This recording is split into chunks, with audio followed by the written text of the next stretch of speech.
Hi friends, my name is Sandil. Welcome to our channel English Space ஆசையா. எல்லாரும் எப்படி இருக்கீங்க? நல்லா இருக்கீங்களா? இன்னைக்கு வந்து உங்களுக்கு ஒரு சூப்பரான ஒரு விஷயம் தான் நான் உங்களுக்கு சொல்ல போறேன். Okay, so I am going to share my top tips to learn English. நம்ம இங்கிலீஷ் கத்துக்கிறதுக்கு என்னோட டாப் 5 டிப்ஸ் வந்து நான் ஷேர் பண்ண போறேன்.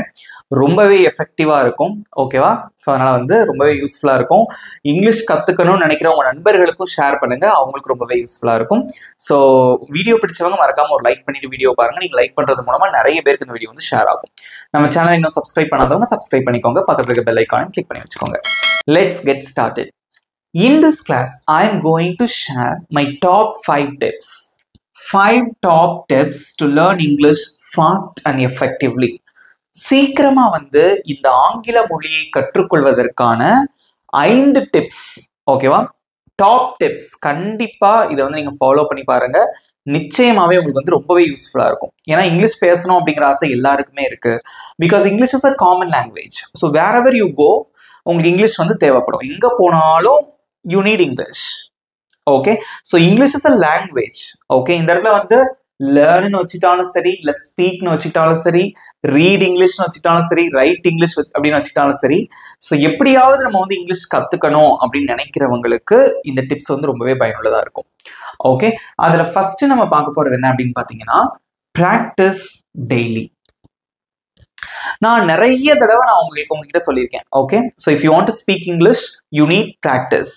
ப்ராக்டிஸ் அப்படிங்கிறது வந்து நான் உங்களை மணிக்கணக்கா உட்கார்ந்து ப்ராக்டிஸ் பண்ணணும்னு நான் சொல்லவே இல்லை. Okay, so you should practice for an hour, 2 hours, 3 hours அப்படின்னு நான் சொல்லவே கிடையாது. ஓகே, ப்ராக்டிஸ் அப்படின்னா minimum 10 to 15 minutes a day. ஒரு நாளைக்கு குறைஞ்சது ஒரு 10ல இருந்து 15 நிமிஷம் போதும்.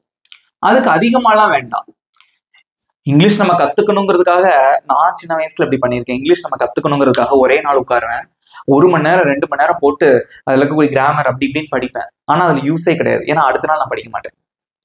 ஓகே, அப்படி இருக்கக்கூடாது. தொடர்ந்து ஒரு விஷயத்த வந்து நம்ம பண்ணணும். டெய்லி, அதாவது ஒரு நாள் மணிக்கணக்கா உட்காந்து படிச்சுட்டு அடுத்த 2 நாள் படிக்காம விட்டா எந்த ஒரு பயனுமே கிடையாது. அதே இது தொடர்ச்சியான பிராக்டிஸ், கண்டினியூஸான பிராக்டிஸ், அதுதான் வந்து ரொம்ப ரொம்ப அவசியம். கன்சிஸ்டண்டா இருக்கணும். ஓகே, அந்த பிராக்டிஸ் 10 to 15 minutes இருந்தாலே போதும். ரொம்பவே மோர் தென் எனஃப். ஆனா அதை தொடர்ச்சியா பண்ணி பாருங்க. நிச்சயமா உங்களுக்கு அந்த இங்கிலீஷ்ல ஒரு இம்ப்ரூவ்மெண்ட் இருக்கும். இங்கிலீஷ் நீங்க லாங்குவேஜ் கத்துக்கும் போது டெய்லி ப்ராக்டிஸ் பண்ணுங்க. ஈவன் நீங்க எழுதி ப்ராக்டிஸ் பண்ணலாம், பேசி ப்ராக்டிஸ் பண்ணலாம், ஓகே, ரீட் பண்ணி ப்ராக்டிஸ் பண்ணலாம். எப்படியாவது நீங்க ப்ராக்டிஸ் பண்ணலாம். இங்கிலீஷ்லேயே மொத்தம் 4 விஷயங்கள் தான் இருக்கு: listening, speaking, reading and writing. இதுல எப்படி ப்ராக்டிஸ் பண்ணாலும் பரவாயில்ல, பட் டெய்லி வந்து 10 to 15 minutes நீங்க வந்து ப்ராக்டிஸ் பண்ணுங்க. ப்ராக்டிஸ் பண்ணுவீங்களா? ஓகே, நெக்ஸ்ட் என்ன அப்படின்னு பாத்தீங்கன்னா, திங்க் இன் இங்கிலீஷ். நிறைய பேர் வந்து இதை பண்றதே கிடையாது. ஓகே, இப்போ வந்து நான் என்ன பண்ணிட்டு இருக்கேன், ஐ எம் டீச்சிங். இப்போ ஐ எம் டீச்சிங் அப்படின்னு இப்படி ஒரு சென்டென்ஸ் சொல்றது கூட நம்ம யோசிப்போம். தமிழ்ல என்னது இப்போ நான் சொல்லி கொடுத்துட்டு இருக்கேன், ஸோ அதை நான் எப்படி இங்கிலீஷ்ல சொல்லணும்? How can I translate this Tamil sentence to English? இதை நான் எப்படி வந்து அதுக்கு அப்படியே டிரான்ஸ்லேட் பண்ணணும்? சில பேர் என்ன பண்ணுவீங்க அப்படின்னு பாத்தீங்கன்னா, இங்கிலீஷ்ல வந்து நம்ம சொல்றதுக்கு டிரான்ஸ்லேட்டர்லாம் யூஸ் பண்ணுவோம். Don't do that. Think in English அப்படின்னா முடிஞ்ச அளவுக்கு சின்ன சின்ன சென்டென்சஸை இங்கிலீஷ்லேயே வந்து நீங்க திங்க் பண்ணுங்க. வாட் ஆம் I doing? I am teaching. You are listening. I am eating. I am walking. Okay, I am studying. இந்த மாதிரி சின்ன சின்ன சென்டென்சஸை நீங்க வந்து என்ன பண்ணணும்? ப்ராக்டிஸ் பண்ணுங்க. முடிஞ்ச அளவுக்கும் இங்கிலீஷ்லேயே வந்து திங்க் பண்ணுங்க.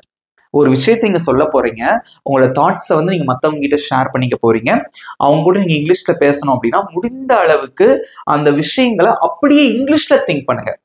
தமிழ்ல இருந்து அதை எப்படி இங்கிலீஷ்ல சொல்றதுன்னு யோசிச்சு சொல்றதுக்குள்ள நமக்கு வந்து ஹெசிடேஷன், ஃபியர் எல்லாமே வந்துடும்.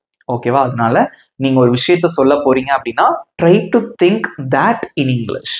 அதை வந்து இங்கிலீஷ்ல திங்க் பண்றதுக்கு ட்ரை பண்ணுங்க. Okay, third tip, listen more, speak more. அழகா இருக்கு இல்லையா? ரைமிங்கா இருக்கு. Listen more, speak more. So listen அப்படிங்கிறது வந்து லிசனிங்னா கவனிக்கிறது. இது ரொம்ப ரொம்ப முக்கியம் இங்கிலீஷ் பேசுறதுக்கு. ஓகே, அதுக்கு நம்ம என்ன பண்ணலாம் அப்படின்னு பாத்தீங்கன்னா, இங்கிலீஷ் மூவிஸ் பார்க்கலாம். ஓகே, ஹாரி பாட்டர் மூவி இங்கிலீஷ்ல இருக்கு. உங்களுக்கு பிடித்தமான மூவிஸை நீங்க வந்து இங்கிலீஷ்ல பாருங்க. அது மட்டும் இல்லாம நீங்க இங்கிலீஷ் நியூஸ் கேட்கலாம். இங்கிலீஷ் ஸ்டோரிஸ் வந்து நீங்க பார்க்கலாம். ஓகேவா? ஸோ பார்த்த அந்த விஷயங்களை வச்சு நீங்களாகவே பேச ட்ரை பண்ணணும். அதான் ரொம்ப ரொம்ப அவசியம். இப்போ வந்து நான் ஒரு இங்கிலீஷ் மூவிஸ் பார்க்குறேன் அப்படின்னு வச்சுக்கோங்களேன். அதுல வந்து அவங்க கரெக்டா ஒரு சில வார்த்தைகளை எப்படி உச்சரிக்காங்க, ஓகே, ஸோ அதை எப்படி வாசிக்கிறாங்க அப்படிங்கறத நீங்க வந்து கவனிச்சுட்டே வரணும். அதே மாதிரி you should listen to their expression. அதை சொல்லும் போது அவங்களோட எக்ஸ்பிரஷன் எப்படி இருக்கு அப்படிங்கறத நீங்க வந்து கவனிக்கணும். கவனிச்சா மட்டும் போதாது, லிசன் மோர், அதிகமா கவனிக்கணும். At the same time speak more. நம்ம நிறைய பேர் பண்ற தப்பு என்ன அப்படின்னு பாத்தீங்கன்னா, இதை பண்ணிடுவோம், லிசன் மோர். ஓகே, நான் இங்கிலீஷ் கத்துக்கணும்னு சொல்லிட்டு இங்கிலீஷ் நியூஸ் பார்ப்போம், இங்கிலீஷ் மூவிஸ் பார்ப்போம், இங்கிலீஷ் ஸ்டோரிஸ் பார்ப்போம், எல்லாமே பண்ணுவோம். ஆனா இதை நம்ம பண்ணவே மாட்டோம். ஒரு விஷயத்த நீங்க கவனிச்சீங்க அப்படின்னா அந்த விஷயத்தை என்ன பண்ணணும்னா சத்தமா முதல்ல பேசி பார்க்கணும்.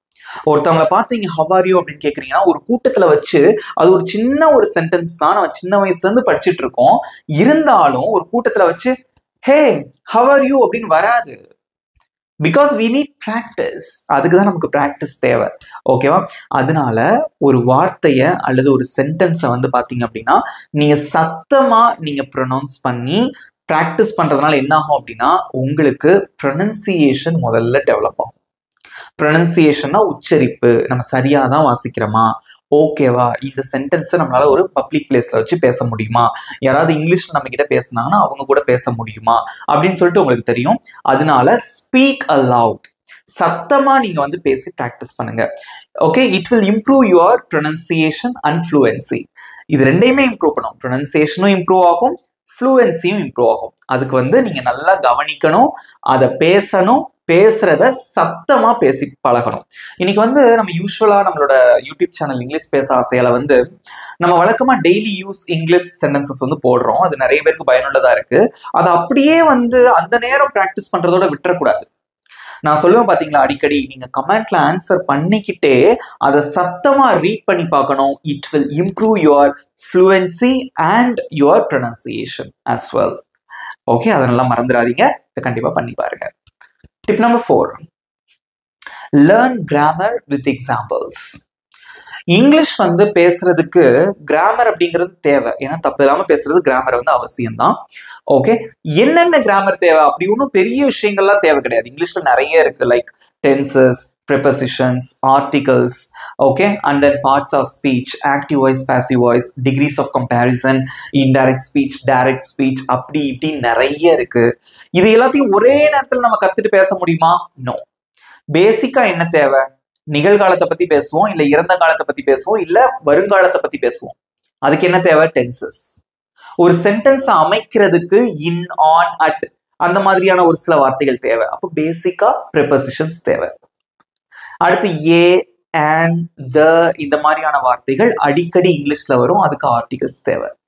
இந்த மாதிரி செலக்டிவா நீங்க படிச்சாலே போதும். அதுக்கு வந்து நம்மளோட இங்கிலீஷ் பேச ஆசைய சேனல்ல 30 days பேசிக் ஸ்போக்கன் இங்கிலீஷ் கோர்ஸ் போட்டிருக்கோம், intermediate level spoken English course போட்டிருக்கோம், 15 days கிளாஸ் போட்டிருக்கோம், 7 days கிளாஸ் போட்டிருக்கோம். அதுல நீங்க கத்துக்கலாம் கிராமர். தனியா நம்ம வந்து ஒரு பிளேலிஸ்ட் வச்சிருக்கோம், இங்கிலீஷ் கிராமர் கோர்ஸ் அப்படின்னு சொல்லிட்டு ஒரு பிளேலிஸ்ட் இருக்கு, கோர்ஸ்லயும் இருக்கு. அதுல இல்லாத கிராமரே இல்லை. கத்துக்கோங்க. கத்துக்கிட்டா மட்டும் போதுமா? No. Learn grammar with examples. எடுத்துக்காட்டுகளோட நீங்க கத்துக்கணும். இப்ப பிரசன்ட் டென்ஸ் கத்துக்கிறீங்கன்னா example I play, I teach, நான் சொல்லித்தரேன், இந்த மாதிரி வந்து கத்துக்குவீங்க. ஸோ அதுக்கு வந்து ஒரு ஸ்ட்ரக்சர் இருக்கும், சப்ஜெக்ட் பிளஸ் வெர்ப் அப்படின்லாம் இருக்கும். அது மட்டும் கத்துக்கிட்டா போதுமா? No. You have to use it in your real life. நம்மளோட ரியல் லைஃப்ல அந்த டென்ஸை யூஸ் பண்ணி நீங்க பேசணும். அது ரொம்ப ரொம்ப அவசியம். ஓகேவா? ஸோ கிராமர் கத்துக்கிட்டா மட்டும் போதாது, கத்துக்கிட்டதை you have to use it in your real life. It will give you confidence. நமக்கு ஒரு நம்பிக்கையை அது தரும். ஓகேவா? ஸோ கிராமரை நினைச்சு பயப்படாதீங்க, எல்லாத்தையும் நம்ம கத்துக்கணும்னு நினைக்காதீங்க. கத்துக்கிட்ட விஷயத்த ரியல் லைஃப்ல அப்ளை பண்ண பாருங்க. ஓகேவா? ரைட். ஸோ கடைசியா நம்ம பார்க்க போற டிப் என்ன அப்படின்னு பாத்தீங்கன்னா, build your vocabulary in context. கான்டெக்ஸ்ட்னா என்ன? ஒண்ணு கிடையாது, சூழல் அப்படின்னு சொல்லுவாங்க. சூழலுக்கு ஏற்ற மாதிரி வந்து vocabularyனா என்னது? புது புது வார்த்தைகள். இப்போ வந்து ஆஃபீஸ் அப்படின்னு எடுத்துக்கிட்டீங்கன்னா அதுல பயன்படுத்தக்கூடிய வார்த்தைகள் என்னென்ன இருக்கும்? ஆஃபீஸ்ல சேர் இருக்கும், டேபிள் இருக்கும், computer, mobile phone, manager, team leader and HR department, இந்த மாதிரியான வார்த்தைகள்லாம் இருக்கும். வீடு கிச்சன் அப்படின்னு எடுத்துக்கிட்டீங்கன்னா என்ன இருக்கும்? நைஃப், வெஜிடபிள்ஸ், ஃப்ரூட்ஸ், அது என்னென்ன வெஜிடபிள்ஸ், என்னென்ன ஃப்ரூட்ஸ், இந்த மாதிரியான விஷயங்கள்லாம் இருக்கும். ஓகேவா? ஸோ அதே மாதிரி பாத்திரங்கள், அது கழுவுறதுக்கு, இந்த மாதிரி குட்டி குட்டியான வார்த்தைகள் நிறைய இருக்கும். ஸோ சூழலுக்கு ஏற்றவாறு நம்ம என்ன பண்ணணும் அப்படின்னா, so you have to build your vocabulary. Okay, then you may think, how can I improve my vocabulary? How can I build my vocabulary? இந்த கொஸ்டின் வந்து எல்லாருக்கும் வரும். அதுக்கு நான் ஏற்கனவே சொல்லியிருக்கேன் உங்களுக்கு. அட்லீஸ்ட் குறைஞ்சது ரொம்பலாம் வேண்டாம். எனக்கு வந்து ஒரு நாளைக்கு நான் 50 வார்த்தைகள் கத்துக்கிடுவேன், 100 வார்த்தைகள் கத்துவேன், தேவையே கிடையாது. பிகாஸ் அந்த வார்த்தைகள் எல்லாமே மறந்துடும். vocabulary is nothing but learning new words, and also you should know how to use those words that you learn. கற்ற வார்த்தைகளை எப்படி நீங்க பயன்படுத்தணும் அப்படின்னு உங்களுக்கு தெரிஞ்சிருக்கணும். ஓகேவா? சோ அதனால ஒரு நாளைக்கு ரொம்பலாம் வேண்டாம், ஒரு 5 வார்த்தைகள் நீங்க கத்துக்கோங்க. இதுக்கு நீங்க தனியா நோட் புக் போடுங்கன்னு நான் சொல்லியிருந்தேன். ஸோ அந்த 5 வார்த்தைகள், அதுக்கு தமிழ் அர்த்தங்களையும் எழுதி வைங்க. ஃபார் எக்ஸாம்பிள், இப்போ வந்து ஆப்பிள் அப்படின்னு ஒரு வார்த்தை கத்துக்கிறீங்க, ஈஸியா இருக்கு. அது ஒரு ஃப்ரூட்டோட ஒரு நேம். நெக்ஸ்ட் டைம் நம்ம அந்த ஆப்பிள பார்த்தா ஒரு சென்டென்ஸ் ஃப்ரேம் பண்ணணும். I eat an apple. I am eating an apple. I ate an apple. Okay? And then புதுசா ஒரு வார்த்தை நம்ம கத்துக்கிறோம் அப்படின்னு வச்சுக்கோங்களேன். ஃபார் எக்ஸாம்பிள், இப்போ வந்து பியூட்டிஃபுல் அப்படின்னு ஒரு வார்த்தை கத்துக்கிறோம் அப்படின்னு வச்சுக்கோங்களேன். பியூட்டிஃபுல் அப்படின்னா அழகான. She is a beautiful girl. அவள் ஒரு அழகான பொண்ணு. சோ இந்த மாதிரி அந்த கற்றுக்கொண்ட வார்த்தைகளை சென்டென்ஸ்ல எப்படி அப்ளை பண்ணணும் அப்படிங்கறது தெரியணும். vocabulary நெட்ல போட்டா நமக்கு நிறைய வரும், 50, 100, 1000 நிறைய வரும். ஆனா யூஸே கிடையாது.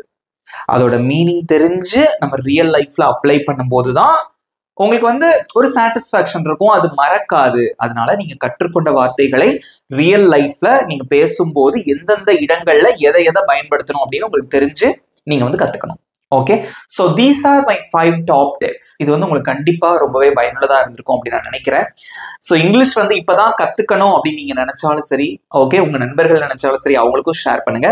நீங்க நினைச்சீங்கன்னா இன்னைக்கு இதெல்லாம் ஃபாலோ பண்ணுங்க. என்னென்ன பண்ண சொன்னேன் ஒரு தடவை ஷார்ட்டா சொல்லிட்டுமா? ஒரு நாளைக்கு 10 to 15 மினிட்ஸ் வந்து நீங்க பிராக்டிஸ் பண்ணணும். எதை யோசிச்சாலும், நீங்க ஏதாவது ஒரு விஷயம் பண்ணிட்டு இருக்கீங்க, டிவி பார்த்துட்டு இருக்கீங்கன்னா ஐ எம் வாட்சிங் டிவி, பாடிட்டு இருக்கீங்கன்னா I am singing a song. Okay, வெளியே போயிட்டு இருக்கீங்க, உங்க ஃப்ரெண்ட்ஸ் கூட போயிட்டு இருக்கீங்கன்னா just I am going with my friends. Okay, so இந்த மாதிரி திங்க் பண்ணுங்க, இங்கிலீஷ்லேயே திங்க் பண்ணுங்க முடிஞ்ச அளவுக்கும். ஸோ அடுத்தது என்ன அப்படின்னு பாத்தீங்கன்னா, லிசன் மோர். இங்கிலீஷ் மூவி, இங்கிலீஷ் நியூஸ், அந்த மாதிரி விஷயங்கள் நிறைய பாருங்க. யூடியூப்ல நிறைய வீடியோஸ் இருக்கு, அது பாருங்க. கேட்ட அந்த விஷயங்களை சத்தமா பேசி பிராக்டிஸ் பண்ணுங்க. அதே மாதிரி இங்கிலீஷ்ல முக்கியமான கிராமர் பார்ட்லாம் இருக்கு, அதுக்கு நம்ம நிறைய வீடியோஸ் போட்டிருக்கோம். அது கத்துக்கிட்டது மட்டும் இல்லாம எக்ஸாம்பிள்ஸ் தெரிஞ்சுக்கிட்டு அதை ரியல் லைஃப்ல யூஸ் பண்ணவும் பாருங்க.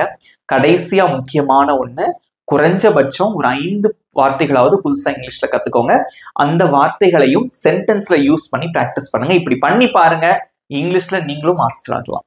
ஓகே, ஸோ இந்த டிப்ஸ் உங்களுக்கு பிடிச்சிருந்தா மறக்காம ஒரு லைக் பண்ணுங்க. அண்ட் தென் இந்த வீடியோ எப்படி இருந்தது அப்படிங்கறதையும் வந்து கமெண்ட்ல சொல்லுங்க. நம்ம சேனல் இன்னும் சப்ஸ்கிரைப் பண்ணாதவங்க சப்ஸ்கிரைப் பண்ணிக்கோங்க, பக்கத்துல இருக்க பெல் ஐகானை கிளிக் பண்ணி வச்சுக்கோங்க. இதே மாதிரி ஒரு சூப்பரான டாபிக்கோட நெக்ஸ்ட் வீடியோல நான் உங்களை மீட் பண்றேன். Bye friends.